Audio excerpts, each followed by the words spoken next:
শুভ সন্ধ্যা, good evening and welcome to lakh টাকার লক্ষ্মী লাভ সিজন 2।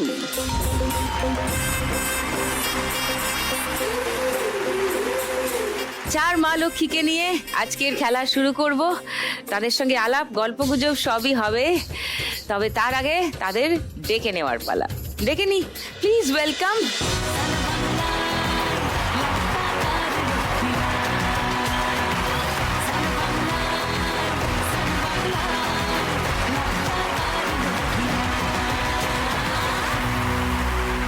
সবার সঙ্গে আলাপ করি আগে একটু।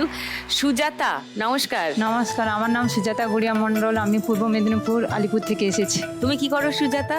এই দিন মজুরি কাজ, চাষবাসের কাজ করি। ওকে, সো তুমি দিন মজুর। ওকে, অসীমা। নমস্কার সুদীপ্তা দি। নমস্কার। আমি বাঁকুড়া বিষ্ণুপুর থেকে এসেছি। ও, আমি একটা পার্কে জল দেওয়ার কাজ করি। ওকে। এবং তার সঙ্গে ডেঙ্গু সার্ভে করি। মানে তুমি কি কর্পোরেশনের হয়ে করো? হ্যাঁ। ও, মানে সেখানে চাকরি করো, মিউনিসিপ্যালিটি চাকরি হ্যাঁ, করো নাকি? municipality চাকরি পার্মানেন্টলি নয়, এটা এই টেম্পোরারি, মানে এই 1 মাস 2 মাস হয়েছে আমি ডেঙ্গু সার্ভেটা করছি। ওকে। সরস্বতী। নমস্কার সুদীপ্তা দি, আমি সরস্বতী পাল। আমি নদিয়া জেলার আদিত্যপুর গ্রাম থেকে এসেছি। আমি বাড়িতে সেলাই মেশিনের কাজ করি। তুমি কি সেলাই করো? আমি বিভিন্ন রকম সেলাই, মানে কিছু তৈরি করতে পারি না, এগুলো তৈরি করি। ঠাকুরের শাড়, হ্যাঁ। কাঁথা সেলাই করি, আর চুড়িদার ফিটিং করা, ব্লাউজ অল্টারেশন করো। আচ্ছা আচ্ছা, ওকে। মিতালি। নমস্কার সুদীপ্তা দি, আমি মিতালি বিশ্বাস। আমি ঠাকুরপুকুর থেকে এসেছি। ও, আমি একজন সিঙ্গেল মাদার। তুমি করো কি কিছু কাজ করো? হ্যাঁ, আমি পেশেন্ট দেখার কাজ করি। আগে আমি হসপিটালে করতাম, হ্যাঁ। তারপরে ছেড়ে দিয়ে এখন আমি বাড়িতে বাড়িতে কাজ করি। আয়া, কাজ ডোমেস্টিক করি। আয়া। ওকে, বাহ, খুব ভালো। তাহলে শুরু করে দিই খেলা, তারপরে আরো কথা বলবো। আজকের ফার্স্ট রাউন্ডের খেলা টাকা ওড়ে দেখো ধরে। সুজাতাকে জিজ্ঞাসা করি, তোমার বাড়িতে কে কে আছেন বলো? আমার বাড়িতে আছে আমার শ্বশুর শাশুড়ি এবং আমার এক ছেলে আছে, মেয়ে আছে। বাহ। আর আমার স্বামী এখানে এসেছে, আর এক ছেলেকে নিয়ে এসেছে। আরেক ছেলে, মানে তোমার 2 ছেলে? 2 ছেলে, এক মেয়ে। এক মেয়ে আছে। ওকে। আর এক ছেলে ছিল, মারা গেছে। আরো এক ছেলে ছিল, মারা গেছে? হ্যাঁ, আমার দ্বিতীয় বিয়ে। আচ্ছা, একটু বলো ব্যাপারটা। আমার স্বামীর হচ্ছে দ্বিতীয় বিয়ে। তুমি ওনার দ্বিতীয় স্ত্রী? হ্যাঁ। নাকি উনি তোমার দ্বিতীয় স্বামী? আমার বি দ্বিতীয় স্বামী আর ওনার বি দ্বিতীয় ওকে, স্ত্রী। তোমারও আগে একটা বিয়ে হয়েছিল, হ্যাঁ। ওনারও আগে একটা বিয়ে হয়েছিল। ওকে, বলো একটু ব্যাপারটা। আমার বিয়ে হয়েছিল উড়িষ্যাতে আগে? হ্যাঁ, বিয়ে দিয়েছিল। সেখানে আমাকে প্রচুর মারধর করতো এবং মানে প্রচুর নির্যাতন করতো। কত বছর বয়সে তোমার বিয়ে? তখন আমার 16 কম বয়সে বিয়ে দিয়েছে, 16 বছরে। এক ছেলে হলো, তার বললো, অত্যাচারের মধ্যে আবার ছেলেও হলো? হ্যাঁ, সেই ছেলেকেও মেরে দিবে বলেছিল। বাবাকে ডেকে তখন বাবা বললো যে নিয়ে পালিয়ে যাবো, মিটিং করে নিয়ে পালিয়ে এসেছে। বাপের বাড়িতে আমি ছিলাম 2 বছরখানে। তখন বললো যে কিনা তোমাকে হচ্ছে বিয়ে করতে হবে। কে বললো? আমার বাবা বললো। আচ্ছা। তারপরে আবার এই যে আমার স্বামী এসেছে এখানে, তাকে দেখে বিয়ে দিল, মানে কাছাকাছি এগিয়ে দিয়েছে। ও, তিনি আগে বিবাহিত ছিল? হ্যাঁ। তার আগে স্ত্রী কোথায়? তার আগে স্ত্রী পালিয়ে গেছে। পালিয়ে গেছে? হ্যাঁ, এক ছেলে এক মেয়ে ছিল, তাকে রেখে পালিয়ে গেছে। ছেলে মেয়ে পড়াশোনা করতো আমার কাছে থেকে। তারপর আমার শ্বশুর শাশুড়ি ও দূরে থাকতো, সেখানে বলছে আমি আমার কাছে আমার নাতি নাতনিকে নিয়ে যাব। নিয়ে যাওয়ার পর সেখানে অসুস্থ হলো বাচ্চা ছেলেটা। আমি বলছি যে কিনা এখানে আমার পাঠিয়ে তো বড় ডাক্তার দেখাবো। যা খাচ্ছে তাই বমি করে দিচ্ছে। মাসে এখানে 2 মাস এরকম চললো। ওষুধ ডাক্তার দেখার, মানে আমাকে যেমন ডাক্তার থাকে সেরকম ডাক্তার দেখানো হচ্ছে। তার কত বয়স তখন? 7 বছরখানে মনে হয়েছিল, 7-8 বছর। যখন বড় ডাক্তারের কাছে নিয়ে গেলাম, বললো যে কিনা পুরো শরীরটা চেক আপ করতে হবে। তখন হচ্ছে ব্রেন চেক আপ করলো। ব্রেনে চেক আপ করতে মাথায় জল বেঁধে আছে, সেই কারণে টিউমার ধরে গেছে। তখন বললো অপারেশন করতে। অপারেশন করার জন্য তো টাকা পয়সা দরকার। তখন তো টাকা পয়সা হাতে নিই, তবুও তার কাছ থেকে ধার নিয়ে ম্যানেজ করে আমার ঘরের যেটুকু ছিল সেগুলো নিয়ে। তোমার হাজবেন্ড তখন কি করতেন? তখন হচ্ছে এই রাজমিস্ত্রি কাজ, যখন হচ্ছে বর্ষাকাল হলো তখন হচ্ছে এই চাষবাসের কাজে লাগতো, চাষবাস। যখন যেরকম কাজ একে পারে। তারপরে এই বাচ্চাকে নিয়ে কটকে নিয়ে গেল, কটকে নিয়ে টেস্ট করার পর বলছে অপারেশন ইমার্জেন্সি করতেই হবে। ব্রেনে? হ্যাঁ, ব্রেন টিউমারও অপারেশন করা হয়েছে আর লটাও ঢোকা হয়েছিল।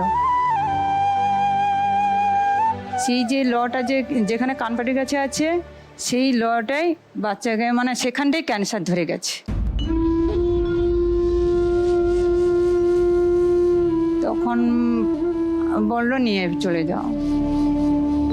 বাড়ি নিয়ে এসেছি, টিটি সেই ওষুধ খাইয়েছি, ওষুধ খাইয়ে রাখতে রাখতে কিছু হলো না। তখন তার বাবা একদিন মাছ নিয়ে এসেছিল, শাটিং মাছ। বলছে মা আমি টক খাবো। বলছে আমি বেশি দিন তো বাঁচবো না, আমাকে টক করে দাও, আমি টক খাবো। সেই মাছের আমি টক করে দিয়েছি, খেতে তো পারি না হাতে, আমি নিজে খাইয়েছি, আমি তার নিজে সব কিছু করি। তারপরে খাইয়ে দিয়ে শুয়ে দিয়েছি সব কিছু, মানে শুয়ে দেওয়ার পর বাচ্চাটা আধ ঘন্টার পর কাঁদতে শুরু করলো যে আমার কষ্ট হচ্ছে প্রচুর। কি করবো, দূরে তো যেতে পারবো না।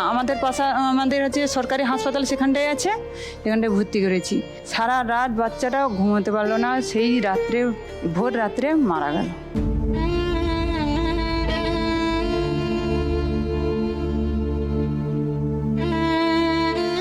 কি করবো আমি নিজেও খুঁজে পাচ্ছি না। বাচ্চাটা আমাকে মামা করে ডাকতো এবং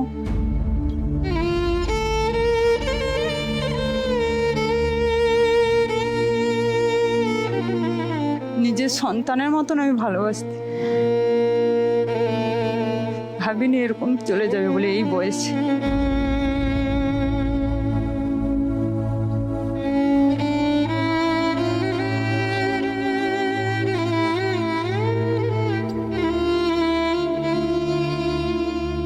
আর এই চিকিৎসার খরচ খরচা?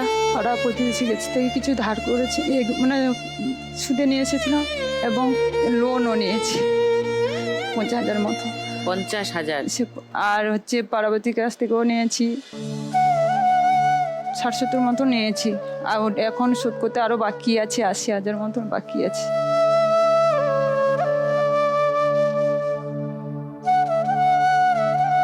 শোধ করতে পারছি না, লোকে কত রকমের কথা হয়। আর এধারে 2 ছেলে মেয়ে পড়াশোনা করছে, মেয়েটা পড়ছে 10-এ আর বড় ছেলেটা পড়ছে 5-এ। তানকেরও পড়াশোনার খরচ ঠিক মতন দিতে পারছি না। তো 3 সন্তানের মধ্যে এখন 2 জন আছে, কিন্তু এতটা ধার হয়ে যাচ্ছে বাজারে। তো আজকে 1 লাখ টাকা এখান থেকে তুমি জিততে পারলে ধার শোধ করবে। তারপর তোমার ছেলে মেয়েদের পড়াশোনাও আছে, তাতে খরচা করবে। কেঁদো না সুজাতা, না মানে কেঁদো না বলার কোনো জায়গায় নেই। 7-8 বছরের শিশু, সে নাইবা হলো তোমার ব্লাড রিলেটেড, কিন্তু শিশু তো একটা শিশুই। যে তোমাকে মা বলে ডেকেছে সেটা একটা অন্যই কানেকশন তৈরি করে দেয়। ভুলতে পারবে না, কিন্তু এটা মেনে নিয়ে এগিয়ে যেতে হবে, এটা ছাড়া তো আর কোনো উপায় নেই, তাই না? চলো ফার্স্ট রাউন্ডটা খেলি, এসো। চলো সুজাতা, তোমার 1 মিনিট সময় শুরু এখন।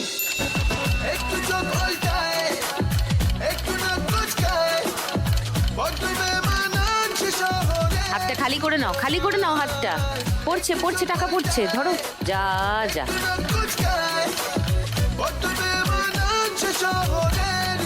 হাতটা খালি করে নাও।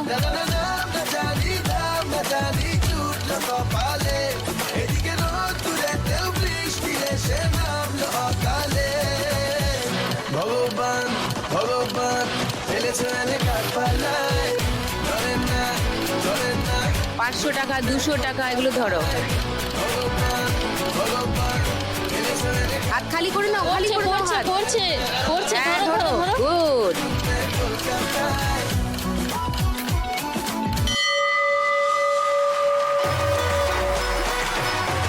$500, 1000, 3000 করেছো কি? 3200, 30, 40, 50, 60, 4660। এইবারে অসীমা, তোমার বাড়িতে কে কে আছেন বলো? আমার বাড়িতে শ্বশুর শাশুড়ি হাজবেন্ড ছেলে মেয়ে দেওর সবাই থাকে, আমরা একসঙ্গেই থাকি। ছেলে মেয়ে অনেক বড়? ছেলে মেয়ে 5 বছর বয়স ছেলে। 5? হ্যাঁ, আর মেয়ে ক্লাস 8-এ পড়ে। ও, 14 বছর বয়স। এসছে কেউ? হ্যাঁ, ছেলে মেয়ে হাজবেন্ড সবাই এসেছে। ও হাই হাই, তোমার নাম কি গো? সংকল্প দাস। সংকল্প, বাবা এ তো আরেকটা সুন্দর নাম। আর তোমার দিদির নাম কি? আমার নাম শ্রেয়সী দাস। শ্রেয়সী, আচ্ছা হ্যাঁ শুনি, হ্যাঁ তোমার গল্প। মানে লাভ ম্যারেজ করে আমি বিয়ে করি। বাহ। হ্যাঁ, মানে আমি খ্রিস্টান আর কি। ও, আর ও হচ্ছে হিন্দু পরিবারের। তো আমার বাড়ি তো অনেক দূর, মানে আমার বাপের বাড়ি হচ্ছে কৃষ্ণনগর আর ওর বাড়ি বাঁকুড়া বিষ্ণুপুর। তো সবাই এটা শুনে একটু অবাক হয় হ্যাঁ, যে নদিয়া থেকে বাঁকুড়া কেমন করে বিয়ে হলো, এইটাই জিজ্ঞাসা করে সবাই। হ্যাঁ, বেশ ভালোই চলছিল। কি চলছিল? ও মানে সুখে বেশ সংসার করছিলাম। 11 সালে বিয়ে করি, ও 12 সালে মেয়ে হয়। তখন না, মানে আমি যখন বিয়ে করেছিলাম তখন আমার হাজবেন্ড কিছু করতো না। ও, তো বাড়িতে আমি মিথ্যা করে বলেছিলাম যে না, ও কাজ করে আর কি। তারপরে ও তো জানে যে বাড়িতে এরকম বলেছি মিথ্যা কথা, তাহলে তো কিছু তো আমাদেরকে ওকে তো কিছু করতেই হবে সংসার চালানোর জন্য। দিয়ে তারপরে ও নিজে থেকে ড্রাইভিংটা শেখে। দিয়ে তারপর বলছে যে আমি ড্রাইভিং শিখেছি, তাহলে আমি ড্রাইভিংটাই করব। দিয়ে তারপরে একটা গাইনো ডাক্তারের কাছে কাজ পায়। তো সেখানেই বেশ থাকতো। ডাক্তার ওকে খুব ভালোবাসতো, নিজের করে নিয়েছিল ওকে। তার মধ্যেই ছেলেটা হয়। দিয়ে ছেলে হওয়ার পরে বেশ ভালোই চলছিল। চলার পরে একদিন হঠাৎ করে আমার হাজব্যান্ডের স্ট্রোক হয়। মানে হসপিটালে নিয়ে যাওয়ার আগেই না ওর ডান দিকটা প্যারালাইসিস হয়েছে। হ্যাঁ, তারপরে হসপিটাল নিয়ে গেলাম, সঙ্গে সঙ্গে ডাক্তারও এলেন ওখান থেকেই। প্রচুর হেল্প করেছিলেন উনি, প্রচুর হেল্প করে ওনাকে ভালো, মানে 1.5 মাসের মধ্যে সুস্থ হয়ে গেছে। তারপরে ও ডাক্তারের কাছে কাজ করতেও যায়, কাজ করে, কিন্তু ডাক্তারের আশেপাশের লোক মানে ডাক্তারকে ঠিক করে না। মানে বলে যে না, ওর স্ট্রোক হয়েছে, গাড়ি চালাচ্ছে, এটাতে একটা প্রবলেম, হ্যাঁ তোমাদের জীবনের দাম আছে, এরকম করে করে ডাক্তারের ব্রেনটা অন্যরকম করে দেয়। তারপরে ওকে যাই হোক কিছু না কিছু একটা ক্লু দেখিয়ে ওকে কাজ থেকে ছাড়িয়ে দেয়। তখন তো আমাদের খুব প্রবলেমে পড়ে যাই যে আমার ছেলে রয়েছে, মেয়ে রয়েছে, তাহলে এবার আমি সংসারটা কী করে আমার চলবে। তারপর আমি লোন নিয়েছি, হ্যাঁ সেই লোনটা আমার চলবে কী করে। প্রচণ্ড প্রবলেমে পড়ি, ডাক্তারকে অনেক রিকোয়েস্ট করি, কিন্তু ওনার সাথে কথা বলার পর্যন্ত সুযোগ আমাকে কেউ দেয়নি। এরকম করলো। দিয়ে তারপরে ও বলছে যে না, এরকমভাবে তো চলে না, আমাকে যাই হোক কিছু তো করতেই হবে। তারপরে আমাদের ওইখানেই একটুখানি দূরে বাড়ি, উনি কিন্তু ওনার সব কিছু জানার পরেও ওকে কিন্তু কাজে রেখেছিল। তো সেটা আমাদের কাছে সত্যি খুব ভাগ্যের একটা ব্যাপার যে সব কিছু জানার। কাজে ওকে মানে ড্রাইভিংয়ের জন্যই, ড্রাইভিংয়ের জন্য চলছে। দিয়ে তা আমি দেখছি ডাক্তারের কাছে কাজ করতো, মানে সেখানে একটা রোজগারটা একটু বেশি ছিল। আর তারপরে এখন আর সেই জিনিসটা হচ্ছে না। ছেলেটাও বড় হচ্ছে, স্কুল যাবে, এবারে স্কুলে ভর্তি করতে হবে, মানে খরচা বেশি। তারপরে আমি কাজ খুঁজি, আমি যাকেই দেখা হয় না আমি তাকেই শুধু বলি যে আমার একটা কাজের জোগাড় করে দিতে। দিয়ে তারপরে আমাদের যে কাউন্সিলর ছিল সে কিন্তু আমাকে একটু হেল্প করলো। সে কী করলো, ওই পার্কের তখন প্রজেক্টের কাজটা এসেছিলো, বললো পার্কের জল দেওয়ার কাজ তুমি করতে পারবে, মাত্র 2000 টাকা বেতন। আমি বললাম হ্যাঁ পারবো, আমি পারবো না কেন, চেষ্টা করবোই।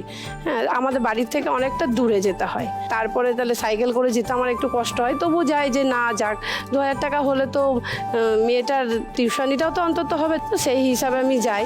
দিয়ে ওইটা করতে করতে হঠাৎ করে একটা ডেঙ্গু সার্ভের একটা কাজটাও পেলাম। যে বলছে যে তুমি তাহলে ডেঙ্গু সার্ভে করবে, ওটা তো সিজনের কাজ, ওটা তো প্রত্যেক মাসে হয় না। আমি বললাম হ্যাঁ করবো, আমাকে যেরকমই কাজ আমি যখনই যেটাই পাবো আমি সেটাই করব। দিয়ে সেটা 2 মাস হলো, এই যে ডেঙ্গু সার্ভেটা করছি আমি এখন। আর পার্কের কাজটা ওটা তো 6 মাসের প্রজেক্ট, এখন বলছে এই মাসটা হয়ে গেলে ব্যাস আর হয়ে গেল, এবার প্রজেক্ট যখন আবার শুরু হবে তখন আবার কাজ হবে। তাহলে এবার আমি খুব চিন্তায় পড়ে যাচ্ছি যে তাহলে তো আর কিছু করার কথা ভাবছো? হ্যাঁ, দিয়ে আমি ওইটাই ভাবছি যে এই তো আমি এই শোটা দেখি, তো আমার টাকার লক্ষ্মী লাভ। হ্যাঁ এই লাখ টাকার লক্ষ্মী লাভটা দেখে আমার খুব ভালো লাগে যে মেয়েরা এত নিজেকে শক্ত করে এত ভালো মানে কত নিজের রকমের পায়ে কাজ দাঁড়ায়, এত কষ্ট করে এত কাজ করে, তো আমি সেটা কেন পারবো না? শিওর। তো সেই জন্য আমি ভেবেছি যে এখানে যদি এসেছি, আমি সুযোগ পেয়েছি, তো সেটাতে যদি আমি জিতি তাহলে আমি একটা জামা কাপড় কিনে মানে শাড়ি কিনে একটা দোকান ভাড়া নেব। ও সেই দোকান ভাড়া নিয়ে সেখানে ব্যবসা করব, আর তার সাথে আমি আরো মেয়েদেরকে কাজের সুযোগ করে দেব। মানে দোকানে মেয়ে কর্মচারী রাখবে? হ্যাঁ, মেয়ে কর্মচারী রাখবো। ফ্যান্টাস্টিক, খুব ভালো অসীমা। চলে এসো ফার্স্ট রাউন্ডটা খেলে। তোমার 1 মিনিট সময় অসীমা, শুরু এখন।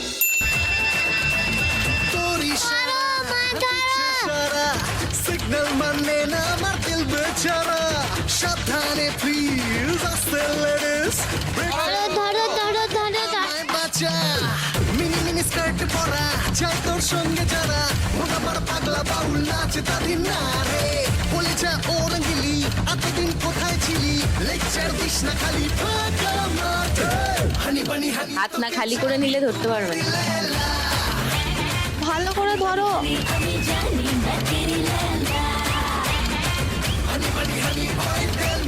হাতটা খালি করে নাও, খালি করে নাও। 500, 1000, 1580 আর 200, 1780। সরস্বতী বিদ্যাবতী, বলো তোমার গল্প। মেশিনে কতদিন ধরে সেলাই করছো? মেশিনে 3 বছর। 3 বছর। তোমার নিজের মেশিন? হ্যাঁ, তুমি নিজের কিনেছো? আমি কিনিনি, আমার ভাই কিনে দিয়েছে। ভাই কিনে দিয়েছে। ওকে, তোমার বাড়িতে কে কে আছেন? আমার বাড়িতে আমার হাজবেন্ড আর আমার ছেলে আছে। ছেলে কত বড়? আর ছেলে 7 বছর। আচ্ছা, ওই তো ছেলে এসেছে। কোথায়? ও হাই, কে তুমি বলো? আমার নাম অংশু পাল। অংশু? ও কানে দুলকে পরিয়ে দিয়েছে? মামা। মামা কানে ফুটো করে দুল পরিয়ে দিয়েছে? হ্যাঁ। ওরে বাবারে, ওটা ওকে হসপিটাল থেকেই পড়ে আনা হয়েছে। কেন?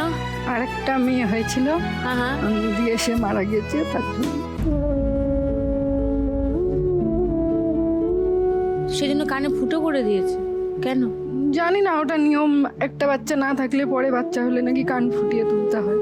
এটা হসপিটাল থেকেই করে দিয়েছে? ওটা বাড়ির থেকে সবাই বলা হয়েছিল, তার বাড়িতে জন্য করে বলেছে? দিয়েছে। ও মানে কোনো নিয়ম, কোনো একটা বিলিফ, হ্যাঁ। সংস্কার কিছু একটা আছে। তোমার হাজবেন্ড কি করেন? আমার হাজবেন্ড আগে সবজির ব্যবসা করতো, এখন এই 1 বছর ধরে ঠাকুরের কারখানায় আর কি কাজ করে, মাটি টাটি ছানে হেল্পারের কাজ করে। আর তুমি সেলাইয়ের কাজ করছো? হ্যাঁ। 3 বছর। এই 3 বছর হচ্ছে। তো তার আগে তুমি কি করতে? তার আগে আমি কিছু করতাম না, কেননা তার আগে মেয়েটা হলো, মেয়েটা হয়ে ওর শরীর খারাপ হলো, তারপরে 5 মাসের সময় ও মারা গেল। কি করে? ওর যখন 3 মাস বয়স, পেটটা হঠাৎ করে ফুলে গেল। কি হয়েছিল আমরা বুঝতে পারছিলাম না, হসপিটালে নিয়ে যাই, ওখান থেকে ডাইরেক্ট নীলরতনে ট্রান্সফার করে। রাস্তায় যেতে যেতে ট্রেনের মধ্যে সবাই বলছে ওইটুকু বাচ্চাকে নীলরতনে নিয়ে যাবা না, নিয়ে গিয়ে ফুলবাগানে নিয়ে যাও। ফুলবাগানে শিশু হসপিটাল আছে না, ওখানে নিয়ে গেছিলাম।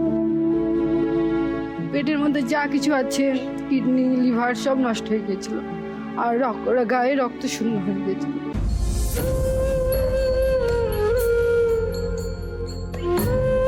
কি করে হলো কিছু জানা গেল না? ডাক্তারে অনেক পরীক্ষা করেছে, কিসের জন্য এরকম হলো। 2 বার করে ওখানে ভর্তি ছিলাম, 2 বার রক্ত দেওয়া হয়েছে। ফুলবাগানে? হ্যাঁ, শিশু হাসপাতালে। আমাকে তো কেউ বলেনি, আমি ভেবেছি আবার নিয়ে যেতে হবে রক্ত দেওয়ার জন্য। আবার আমার কথা শুনে সবাই তখন আবার নিয়ে গিয়েছে, কিন্তু সবাই জানতো যে ও আর হবে না, তাও আমার জন্য নিয়ে গেছিল।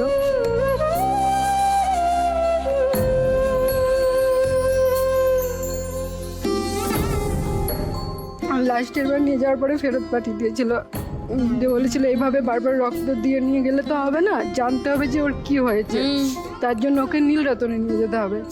তুমি প্রথমবারই নীলরতন নিয়ে গেলে না কেন?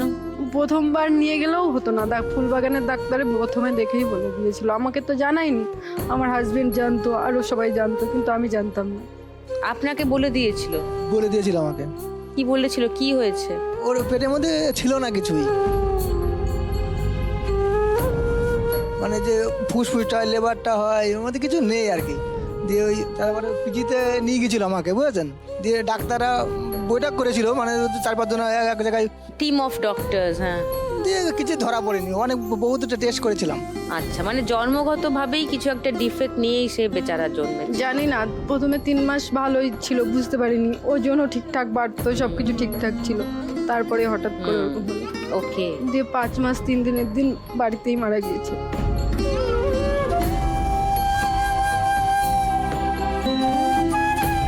তারপরে 2 বছর পরে আবার ছেলে হয়। ছেলেও হওয়ার সঙ্গে সঙ্গে 3 দিনের দিন জন্ডিস ধরা পড়ে। কিন্তু ওর জন্ডিস ধরা পড়লো কি ইনকিউবেটর বা হ্যাঁ, ওরকম ওকে লাইটে কিছুতে রেখেছিল, রাখেনি? হ্যাঁ 3 দিন রেখেছিল। হ্যাঁ, তারপর রেখে তারপরে ছুটি দিয়েছিল, একটুখানি কমেছিল, বেশি কমেনি। তারপরে বাড়ি এসে বললো ভালো ডাক্তার দেখিয়ে নিতে, ডাক্তার দেখালাম, ডাক্তারে আগেরটার কথা বললাম, তখন ডাক্তারে বললো তাহলে সোজা নীলরতনে নিয়ে যেতে। দিয়ে ওখানে নিয়ে গেলাম, ওখানে ডাক্তারে টেস্ট করে বললো যে কোনো সমস্যা নেই, কিন্তু গায়ে রক্ত কম, কেন কম সেটা বলতে পারলো না। তখন ওখান থেকে ফিরে আসলাম, কোনো ওষুধই দিল না। তখন বাড়ি এসে আমরা তো ভাবছি মনে হয় আর হবে না। তখন আমার শ্বশুরকে একজন বলেছিল এক কবিরাজ আছে, সেখানে নিয়ে গেলে নাকি মরা মানুষও বেঁচে যায়। কবিরাজ? হ্যাঁ, রিয়েলি? সত্যি আমার জীবনে ঘটেছে ঘটনাটা। মেয়েটাকে নিয়ে অনেক জায়গায় গিয়েছি, কিন্তু কেউ পারেনি, ফিরে এসেছি সব জায়গার থেকে।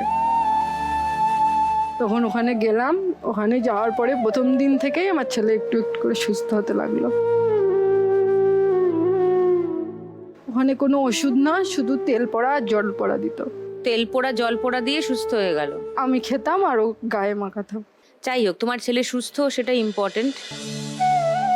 এখনো পুরোপুরি সুস্থ না, এখনো দেখাতে পারলে ভালো হয়। এখন আর কি সমস্যা? খেতে গেলেই বমি করে দেয়। বমি করে দেয় খেতে গেলে?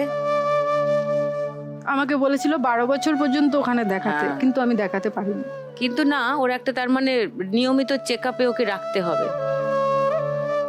আর আমার এই ছেলে মেয়েকে নিয়ে দৌড়াদৌড়ি করতে করতে মানে খাওয়া দাওয়া হতো না ঠিকঠাক, সে থেকে তোমারও কিছু আমারও- একটা অসুখ হ্যাঁ, বাঁধিয়েছে। আমারও আলসার হয়ে গিয়েছে। উফ,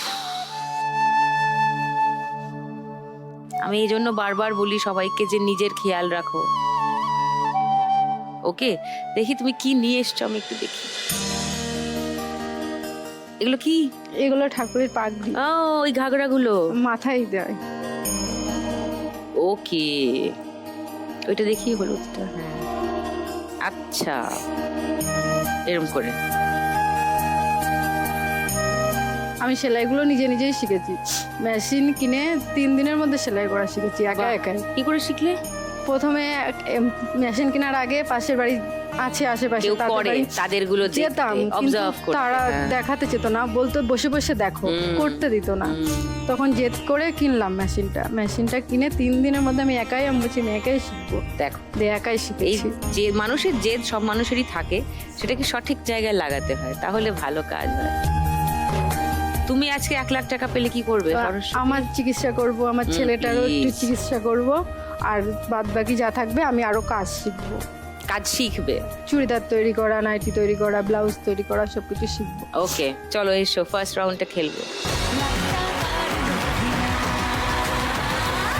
তোমার 1 মিনিট সময় শুরু এখন। তুমি আশেপাশে থাকলে দাঁড়া দাঁড়া দাঁড়া আশেপাশে থাকলে কত খুশি খুশি থাকছি আর যাচ্ছি ভুলে আমি কে কোথায়। সাইডে সাইডে ধরো ধরো ধরো চাইলে আরো একটু ওখান থেকে পড়ছে পড়ছে পড়ছে খুন খেয়াল আঁকছি সারা নিচে আটকে আছে, নিচে আটকে আছে কোনো ইয়ে কাছে। হ্যাঁ হ্যাঁ হ্যাঁ, নিয়ে নাও। ধরো ধরো ধরো ওটা পড়ছে পড়ছে ধরো ধরো ধরো ধরো তোমারই নেশায় হায় হায় তুমি আশেপাশে থাকলে কত খুশি ধরো ধরো ধরো আর যাচ্ছি ভুলে। হাতটা ভালো করে ঢোকাও, ঢুকিয়ে ধরো টাকা। হ্যাঁ, হাতটা খালি কর। ও, ঘন্টা বেজে গেছে।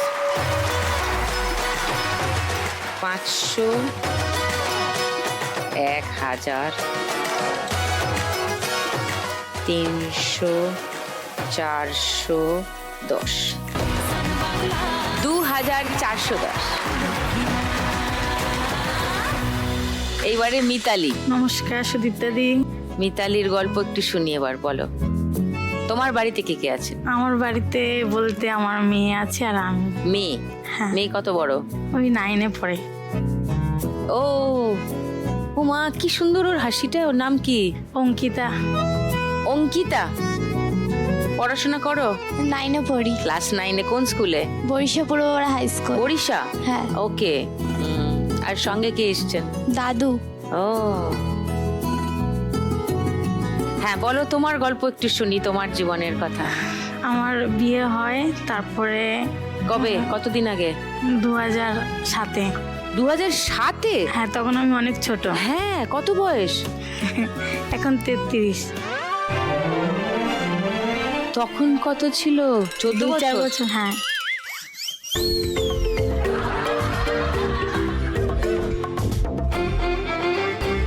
সংসার করি কিন্তু খুব অত্যাচার করতো, মারধর, অশান্তি।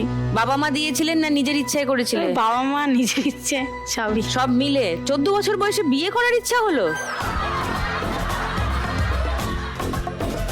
তারপর বিয়ে করার পরে ও খুব অত্যাচার করতো। প্রথম ভালো ছিল, তারপর অত্যাচার করতো, খুব মারধর, অশান্তি করতো। অত্যাচার করেছে, তুমি মেনে নিয়েছো কেন? অনেক দিন ছিলাম, তারপরে ও কোথায় ছিলে? নিজেই ভাড়া বাড়ি। ছিলে? তারপরে ভাবলাম বিয়ে হয়ে গেছে, সংসার করতে হবে, তার মধ্যে একটা বাচ্চা। অত্যাচারের মধ্যে আবার বাচ্চা? ছিলাম কষ্ট করে, আমি কাজ টাজ করে, সংসারে টাকা পয়সা দিত না, আমি নিজেই কাজ টাজ করতাম হসপিটালে। তুমি অত্যাচারিত হচ্ছ, তার মধ্যে কাজও করছো, তার মধ্যে সংসার করছো, বাচ্চা মানুষ করছো, খাওয়াচ্ছো, বা অপূর্ব। তারপরে কি হলো? তারপরে 2020-তে চলে গেল। কে? স্বামী। শুনেছি একটা মেয়েকে নিয়ে চলে গেছে। আবার একটা মেয়ে? বা তারপরে আমাদের খোঁজটোজ নেয় না, আমি ওই কাজ করেই চলছি। ভাড়া বাড়ি থাকি, ভাড়া বাড়ি ফেলে দিয়ে চলে গেছিল। ভাড়া বাড়িতে রেখে দিয়ে চলে গেল তোমাকে আর তোমার সন্তানকে? হ্যাঁ। বাহ, ওর বয়স কত তখন? 8।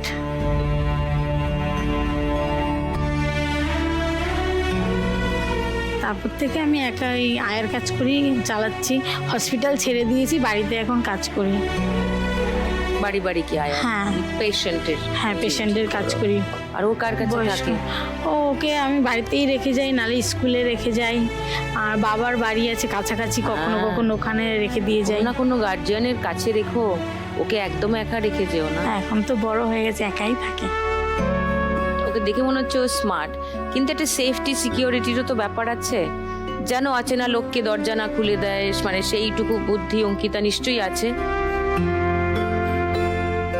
একা থাকো যখন, বা ফোন, মানে কোনো একটা কমিউনিকেশন, কিছু দরকার হলে ডাকতে পারবে আশেপাশে, এরকম লোক আছে তো? হ্যাঁ। ওকে।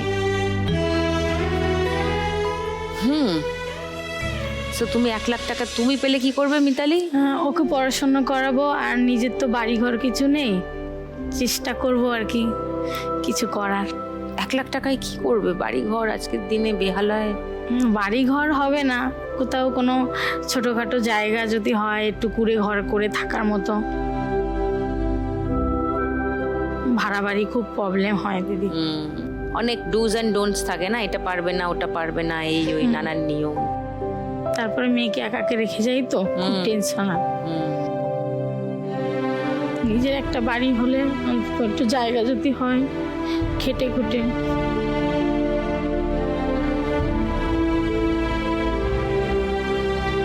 কাঁদছো কেন?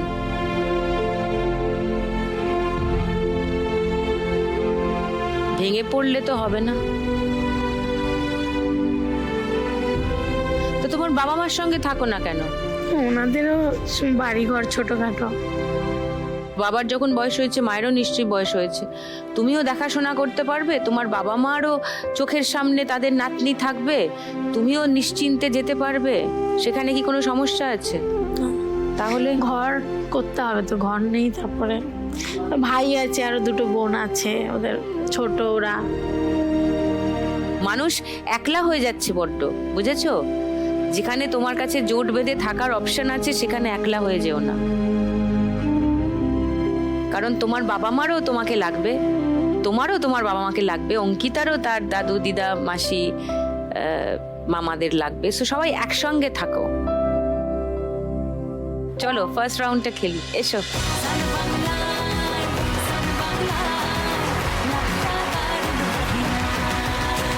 মিতালি, তোমার 1 মিনিট সময় শুরু এখন। লুকোচুরি খেলতে নেমে যাচ্ছি গেমে, খাচ্ছি খাবি বিনা মেঘে মাথা। চিড়িয়া কোথায় আছে ঘাপটি মেরে বলবে কে রে, সিরিয়াস কেস খেয়েছি আজ।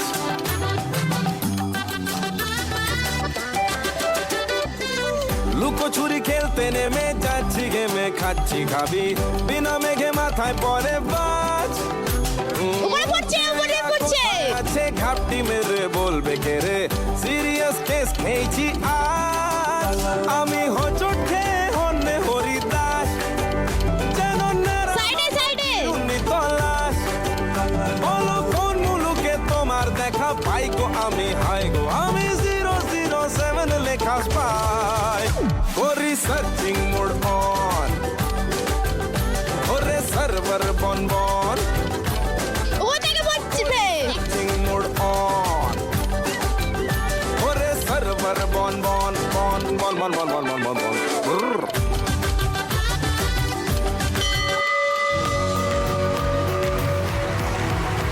500, 1000, 1200, 1400, 80, 90, 1600। মিতালি স্কোর 1600।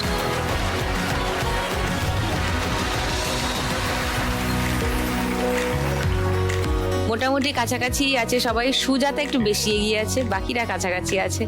গানের রাউন্ড জমবে আজকে, তবে গানের রাউন্ড শুরু করার আগে চট করে নিয়ে নিই একটা ছোট্ট break. Welcome back to lakh টাকার লক্ষ্মী লাভ সিজন 2। সুজাতা, অসীমা, সরস্বতী, মিতালি, জানো এবার কি হবে? গানে গানে লক্ষ্মী লাভ। হ্যাঁ, লক্ষ্মী লাভ করবে তো সবাই। হ্যাঁ, শুরু করি আজকের গানের রাউন্ড, গানে গানে লক্ষ্মী লাভ।